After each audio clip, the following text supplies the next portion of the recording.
Welcome back now. Next week marks the end of Savings Month, and according to Standard Bank, a third of upcoming high-income earners, that's those earning between 25,000 Rand and 58,000 Rand per month, don't have access to any emergency savings. Doret Jooste, head of money management at Standard Bank, joins us with more detail. Thank you so much for your time, Doret. Now, the issue of high-income South Africans not having emergency savings, are we looking here at a scenario of more money, more problems? Thank you. Thanks so much for inviting me. So we were actually very surprised when we did the analysis and got the findings. You know, we typically speak about middle income customers taking a lot of strain. We know interest rates is currently at a decade high. Inflation is relatively high and elevated. So we do see that pressure on disposable income. When we do look at these emerging high income clients, I think it is a matter of, starting savings and, having cash savings as a cornerstone of your wealth building journey. It doesn't just happen by chance. It's deliberate. It needs decisions and habits to support it. And that's really the discussion that we wanted to highlight and start having by sharing these insights.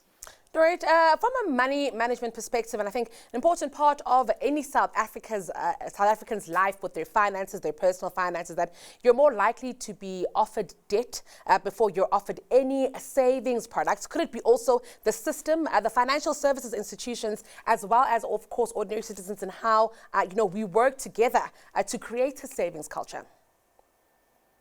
Absolutely. I think that's such an important point. And the thing is, many times, as individuals, we can feel like, I'm the only one facing this. I'm the only one that don't really have my stuff sorted.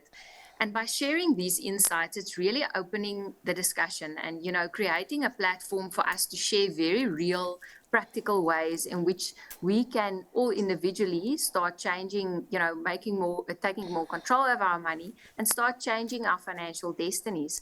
Specifically, when you look at these emerging high income clients, I mean, a lot of them are of the younger generation. They're actually embarking on this journey of wealth management. And it sounds quite overwhelming, but what we're really trying to do here is break it down into tangible, easier steps. And the first step is really to get your cash savings sorted. Even if you can't have like a month's salary saved, start with like 1 week, or just look at having your car installment saved and you can actually pay that for 3 months. Because to your point, when we start off, it's really like we need transport to our place of work. That means often, taking up vehicle finance. And credit is almost like the first thing we tend to reach out for when we start earning income. But very often, we see the need for savings having to follow closely suit, but sometimes we don't get to it. So it's really to say, let's get practical ways. How can you start saving, and encouraging all of us to actually embark on that. Doret, it's also quite interesting because some of the insights that we have here are zooming in on emergency savings. But are these emerging high-income earners actually considering and looking at long-term savings? Is it just a poor savings culture across the board, or just specifically for emergency savings, where maybe they might have other priorities in which they are boosting their longer-term savings? Yeah, I think that's a great question. I think overall, we do see a bit of a dampened savings culture. So I think overall, when you look at savings and investments, it's not at the stage where we would be comfortable and say, okay, these guys have got it sorted. What often happens though, if you look at emergency savings, I mean, why are we placing so much emphasis on it is, on the one side, if you've got cash savings available, it helps you not to take on unnecessary debt. So let's say now, a tire burst or a family member is sick and you have to pay for a medical bill. Oftentimes when we don't have cash savings, we have to use a credit card or other short-term credit that can be quite expensive. So it firstly helps you not to take up unnecessary debt. And then the second part that emergency savings help you with is it helps you stick to your long-term investment goals, exactly to your question now. So if you're saving for, education, or you're saving for retirement, or you're saving for a deposit on a home, when you've got cash savings available, it helps you to stick to those goals and not having to divert that money to now pay for this unexpected expenses that's popping up over the short run. So really, that's why we're saying it's a cornerstone.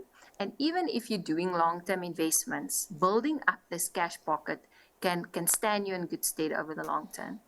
I also ask you, Doret, we have seen more unprecedented times over the last few years than we'd like, and I'm wondering if that's also been a bit of a dampener, from the perspective of people's cash flow, and maybe even people having a need, an itch to spend a little bit, and I want to call it YOLO spending, enjoying life as opposed to saving, which is actually the psychological backlash of being in crisis mode for so long. Yes, interesting with money. It's oftentimes a very emotional topic, and sometimes we do tend to get into emotional spending to help us with a pick me up and help us, a bit of retail therapy to feel better. I think though, it's always important to take a long-term view, and nothing should be, over drastic and put you under pressure, whether that is on the spending side or even when it's on the saving side. So the only way that we're really going to change this is if we take small steps. That's not too hard, but we stick over it, over the long term. So yeah, we're not saying drastically change your lifestyle. I mean, no going out, no takeaways.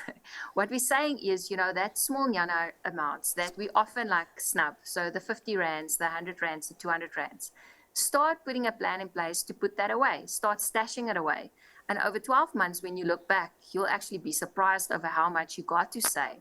So it's not saying alter the lifestyle, it's making it more sustainable by tackling it small bites or one bite at a time.